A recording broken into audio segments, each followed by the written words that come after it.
Hello, loves, and welcome to the Power Posse Podcast. I'm Kristin. I'm Stacie. And I'm Ann. And this is the space where women come together to power up, speak truth, and embrace every damn season of life with courage, connection, and a healthy dose of sass. We chat, We laugh. We cry. and we kiss some shit goodbye. And we invite you to do it with us, right here with your Power Posse. Every month, we're going to dive into some real conversations with phenomenal women who've had what we lovingly call a spark moment, that defining, catalytic, awakening moment where everything shifted. Maybe it came in a whisper, or maybe it knocked the damn door down. This is your safe space. No topic is off limits. No emotion is too big or too small. This is where you get to own your power, find your posse, and if you don't have one yet, don't worry, we got you.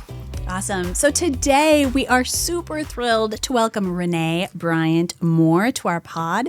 She is a powerhouse gospel singer, an author, an artist, a humanitarian, and she is here today to share her story, her spark moment, and how she powered up to become the woman that she is today. So Renee, or Nene as I call her, welcome. Oh my God, y'all. This is amazing. Yes. Amazing. And I'm so glad to be here. Thank I'm you. so glad to be here. I'm so glad to be able to share my heart with you guys today. Just the empowerment that you're going to give women. This is going to be amazing. Yeah. We need safe spaces. Yeah. Absolutely. We definitely do. We can be ourselves. Yeah. Absolutely. That part. Yeah. Yeah. Well, are you ready to dive into it? Yeah, All absolutely. right, Let's all go. right. Let's go. So, my friend, what was your spark moment? What was that life-altering wake up and rise moment? Man, well, life's right? Yeah. And I'll say my spark moment was when I realized that, I didn't love myself like I was loving other people. In 2019, I wrote a book, and I went through some things, of course, lives, and I really realized, I was like, gosh, I love hard, and I want to be loved, and why isn't this happening for me? And I'm a singer, and so I thought of the song Whitney Houston, "The Greatest Love of All," Yeah. and a lyric in that song says, "Learning to love yourself, it is the greatest love of all," and that is true fact. So I want to read just a part in the intro of my book. It's called "I Didn't See It Coming." And it's called "I Didn't See It Coming" because I really didn't see it coming, finding my identity, Yeah. And so just talking about not loving myself. I think we've all gone through that here. I think we can Yeah. all completely relate to Absolutely. all of that. So that's why we're really excited Absolutely. today to hear from you. Yeah, so this is what the intro says. It says, "We grow up observing, hearing, seeing what love is, how we need to be constantly pursuing it until we find it, and all the things that will come once we have it. We are taught by our experience who we think we have to be to earn love, Yep. and how far we need to be willing to go to keep it. Yes. The one thing we are not taught is how to love ourselves. I mean, it's said that we should love ourselves, but demonstration is not a main focus. We don't realize that any love we give to anyone else is only a reflection of the love we are to feel for ourselves. Yes. Man, I realized that I wasn't patient with myself. I kept more record of what I did wrong and what, you know what I mean? I didn't love my flaws. And I had to reach back to the root of, my insecurities, like when I was a child, things that happened, and realize God created each one of us and he has a plan for us, and we're unique and we can be ourselves. Right. Right. We can be ourselves. Right. Flaws and all. Flaws and all. of it. We don't have to be perfect. Yeah. Yeah. You know, so that was my aha moment. Yeah. And then I started doing the work. You know what I mean? I started doing the work, seeing like what my insecurities are and really working on those things. You know what I mean? It's okay not to be okay. Yeah. You know what I mean? Yeah. It's, Yeah. And when you talk about those insecurities, you know, I think we obviously as women, we all have those things. And so I'm just kind of wondering for you, you know, what was that negative that kept just running through your head all the time that you had to work through? Because I think that everybody has one of those. Would you be willing to share what yours was? yeah, absolutely. Not thinking I was pretty enough. Not thinking I was smart enough. Yeah. You know what I mean? Not thinking that I have what it takes to, you know, accomplish, you know, even being an artist and being a creative and loving to build people, you know, like my why, you know what I mean? Not because, oh my gosh, everybody says you sing well, Rene'e, so you should be here, here, and here. But just knowing that every day, wherever I am, I can make a difference. You know what I mean? It doesn't have to be on a big stage. You know what I'm saying? A lot of times people think, oh, if you have a title or if you get a record deal, you know, that was for me, you know, the big thing. Because you were in Atlanta for a while too, right? That's where you were doing a lot of recording. Yeah. Yeah.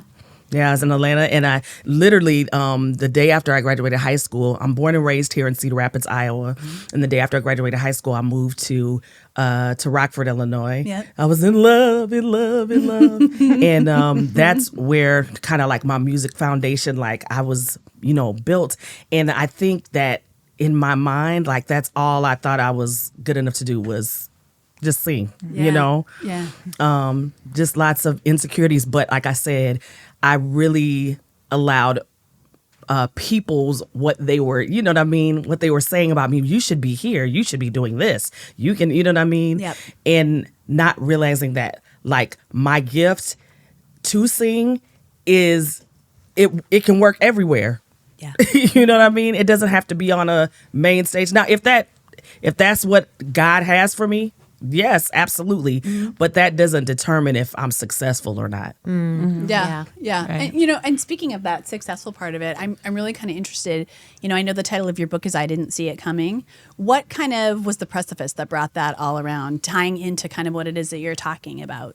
Yeah, but going through a really, really bad divorce. Yeah. And being a pastor, a leader in ministry, and, you know, that being frowned upon, you know. And a lot of times we let, again, people make us feel like we can't be used, or we're not accepted, or, you know, those things because certain things happen to us. Oh, because I divorced, because that relationship didn't work, you know, then now I'm not able to build people, or, you know, I'm not good enough now, you know? Yeah. And so that's really the thing that made me dig deep, because I was like, why do I keep choosing these types of relationships? Ooh, yeah. So that's literally the aha moment. And I was like, oh my gosh, I'm giving love, and I'm, you know, giving this love, but I don't love myself, because I'm accepting certain things that I shouldn't accept, you know, that I don't have to accept. Right. And it's pulling me down. Yeah. It was pulling me down. And so like originally when I named the book, I Didn't See It Coming, and there's a puzzle piece, there's pieces to the puzzle. Yep.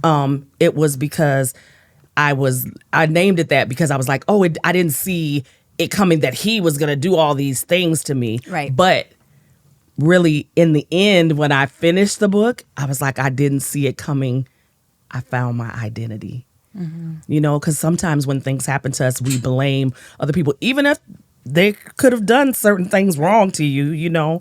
But I was looking out, you know what I mean? Blaming him, kind of like, oh my gosh, this is why. But no, I needed to look inside myself that made me accept and allow certain things. So, Yeah. It can feel really lonely when you're in that space, and it can just feel like, where am I going, and how do I know where to head? yeah. Did you have a power posse at the time? Did you have that group of people Did anyone show up for you? Did someone help shape your journey? Man, Who are those people? most definitely. Most definitely. And that's kind of how I ended up moving back home. Yes, tell us your story. So, like, I ended up moving back home here in Cedar Rapids, and my mom was having knee surgery, and it was during COVID, and so I was able to come home and help her, and so I had a ticket. I mean, my mom got my ticket from Georgia, and I was supposed to go home, and I came May 20th, and then I was supposed to go home July 31st, and so I came and surrounded around my family. I had just, had went through the divorce and all of those things. So my posse was my mom, even though I was coming to serve her. I had my mom, and then I came back to my hometown, and I was sharing my project, which is called Love Found Me. And my brother actually called to the different churches because, born and raised here. And so he connected with some of the people, and I was able to come to New City Church and share my testimony on a graduation Sunday.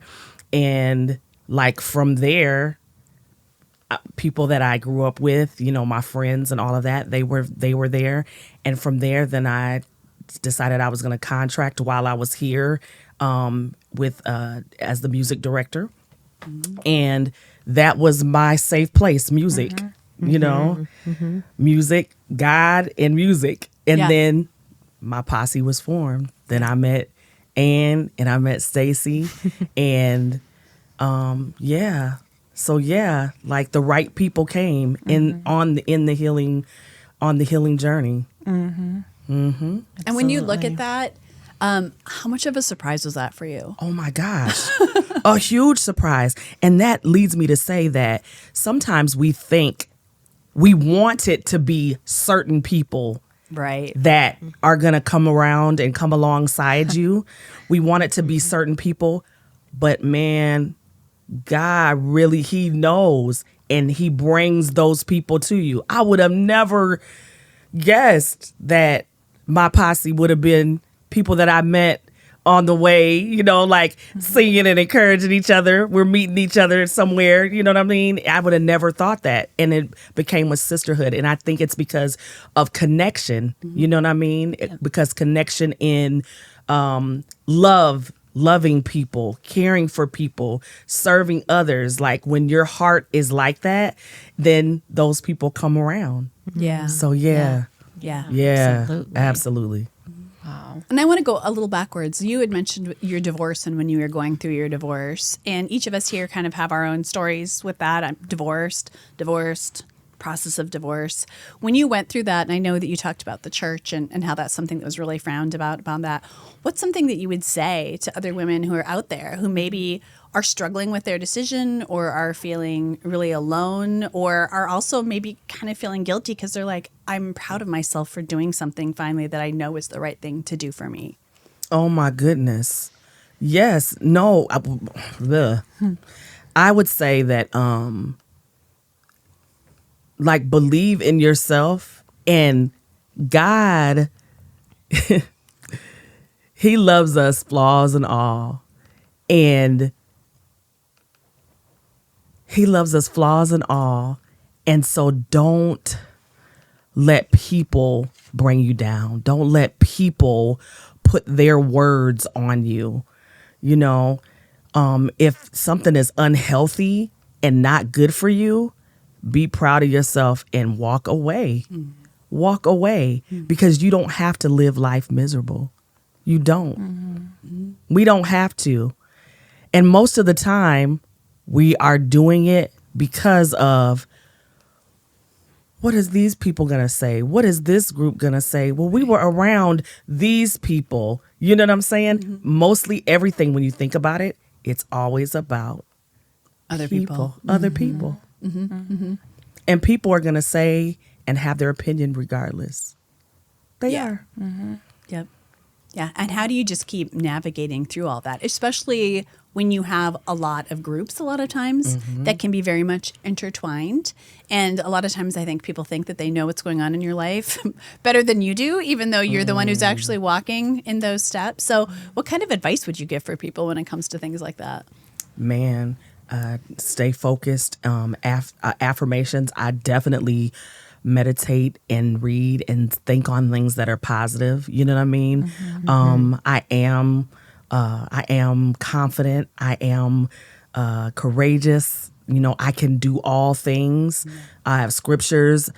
You definitely have to speak. You have to speak life. You have to speak life and stay around the posse. Yeah. Stay around that light. Stay around that light.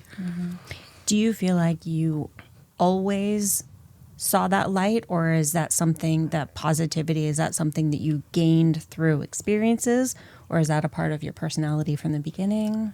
Man, that's a part of me. It definitely is a part of me because I love people. I don't like anybody to feel like they're less than. And so that's something that God put in me is I love encouraging people. I love helping people build their gifts. I want to see people reach toward their goals, reach to their dreams. Like you can do it.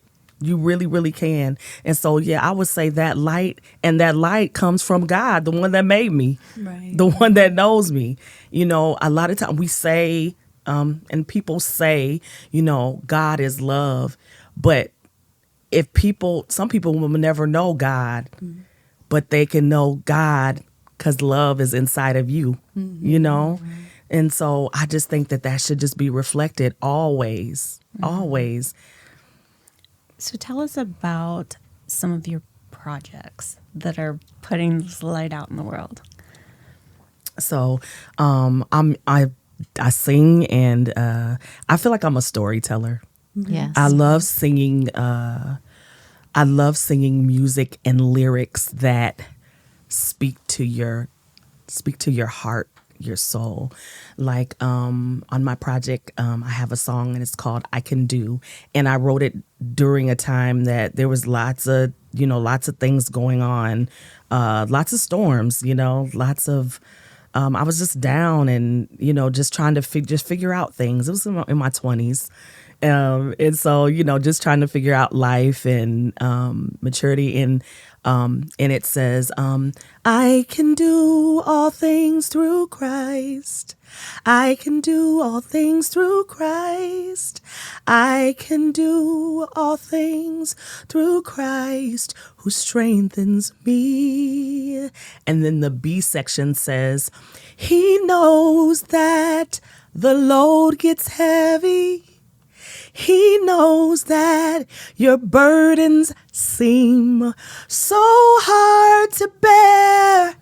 But no matter what life may bring, we can do, posse, all things through Christ. So that is my heart, whether I'm speaking, whether I'm singing. I'm going to listen and I want to encourage because we really can do it. Just like the line in the learning to love yourself. That really, I used to sing that, The Greatest Love of All, when I was a kid. Yep. But I didn't really understand those lyrics then. But now I'm like, wow. Yeah. That's a big deal, learning to love yourself, because then when you learn to love you, then you'll know how to love others. Right. And especially as women, I think so much we're told there's so many things that we think we're supposed to do, or so many things like, well, that's a woman's job, or that's what you should do. And I think you're exactly right. Talking about the fact that it starts with that self-love, because from that self-love comes, I think, that ability as well to make those decisions. I know for me, like when I walked away from my marriage, I was married almost 30 years. And my big thing was I wanted to show my kids that even if something is scary or something is hard, that when I am my happiest self, like everybody around me benefits when I am my happiest, healthiest self. And that's what I wanted them to get away from it, that it's never too late to take those steps, even if it's scary and you have no idea what's going to happen, but to take those steps and knowing that through that control of your life, you have the ability to change your life for the good, change your life for the better. And part of that, I think, being 55 years old, it's kind of like, it's, so it's not like the end of a life. I think it's kind of the starting over of what I wish I would have known when I was younger instead of being such a people pleaser. Like, were you a people pleaser? Oh my gosh. Yes. People pleaser table. Yes. Come on, people pleaser Renee. Yes. And I love what you said about being the example to our kids. Very, very important because they have their own journey. Yeah. And they need an example to show, hey, even if it is scary, like you said, do it scared. And you're going to be okay. You're going to make it through it. You got that posse. Yes. Yeah. And then they don't have to wait until, you know what I'm saying? Oh, heck yeah. Because I'm 50. Yeah. I hear you. So I'm like, this is what you know to do now in your 20s. Yeah.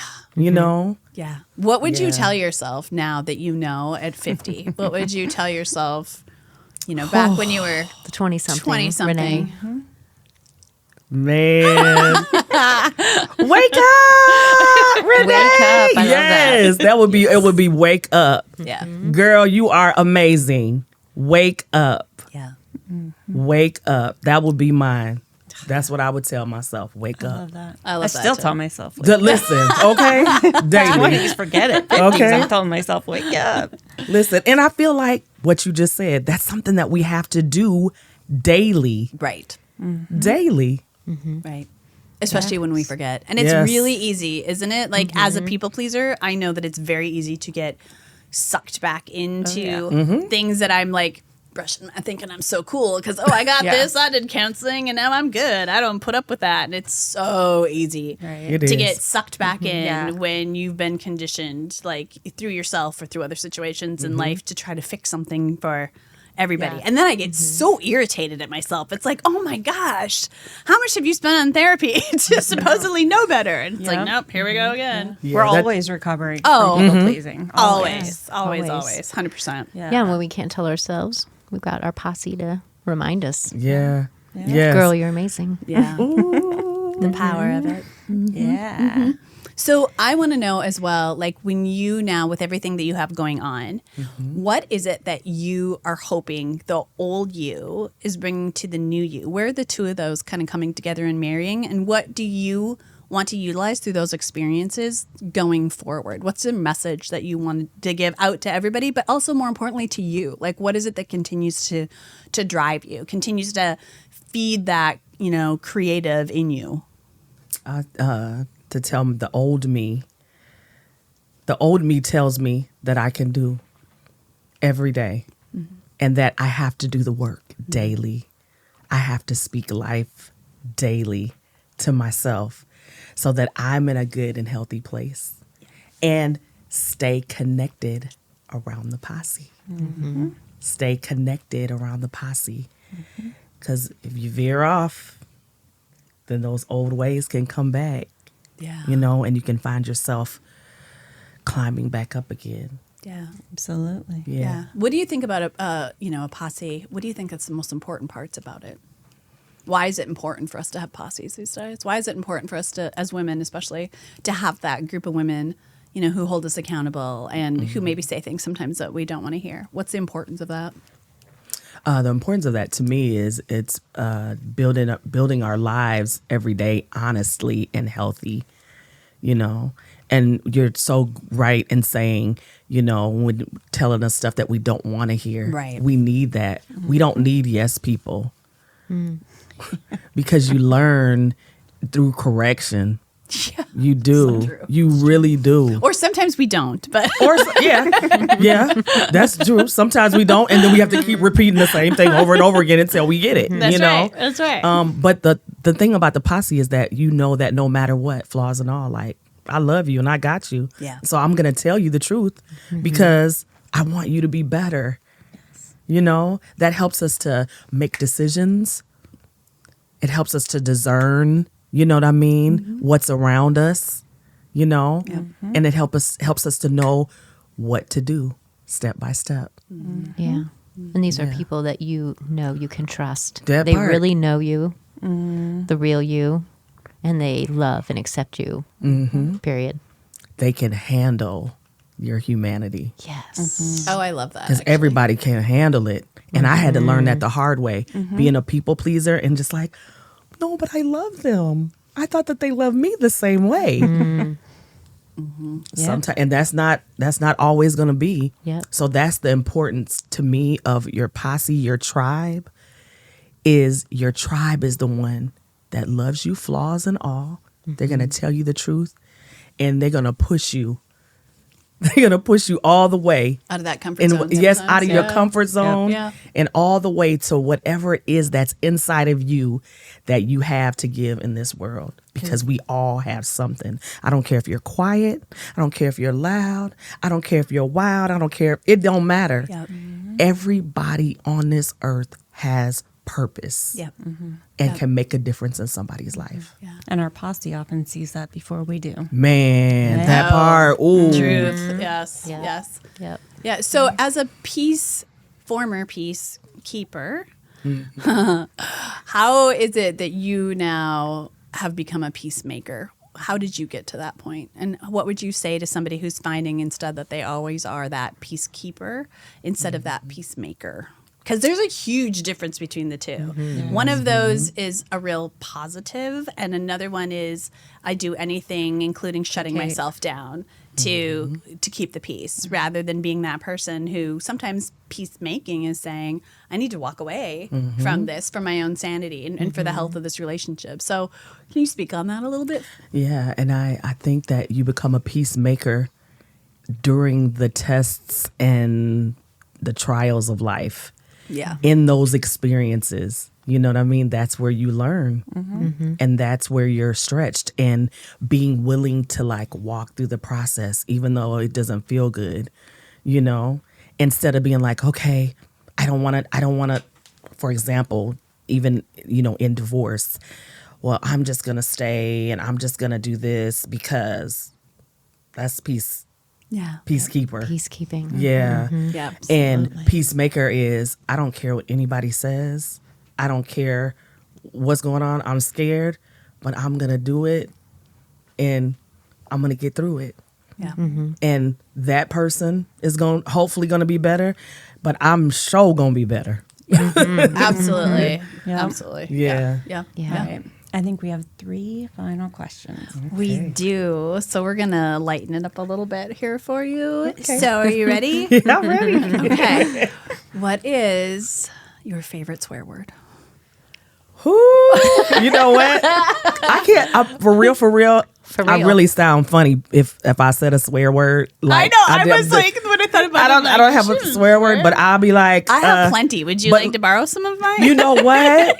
But let me tell you what I do say. And this is something my son, this is super funny, growing up in church. So, like, if something is happening and I'm like, is you getting on my nerves? I'll be like, praise the Lord now. That's so southern. Praise the Lord now. Right. That's so Georgia, huh? Bless your heart. Bless your heart. Yes. I'll be like, ooh, praise the Lord We're now. going to have a come to Jesus moment Yes. really quick. Okay. So that's my little, you know, I'm going to word. remember that. Remember that one with you. All right, number 2. Are you ready for Yes. this one? Okay, this one's like fun, but a little heavier. Okay. So when the world just feels heavy to you, what is one thing that brings you joy or peace or hope? Oh, just sitting quiet and listening to music. Music is soul therapy for me. So I'll find a song, you know, that's encouraging or that's uplifting and just like what I need, you know? Yeah. Like Believe Again or You Deserve to Win or, you know? Yeah. I'll just find songs that are uplifting. Yeah. But that's my piece. Do you jam out in your car? Oh, yeah. Oh, Don't we all? Silent, sure. our own little Yes. concerts? Yeah. yes. Listen. All right. Okay, and the last one. Uh-huh. And what is your battle cry? Do you have a battle cry? Kind of that fierce phrase. Oh, that helps you move forward? I or sure that do. empowers you? Yes. I do. I always say, all is well, no sad story to tell. Ooh. Oh, I like it. Say it again. All is well, no sad story to tell.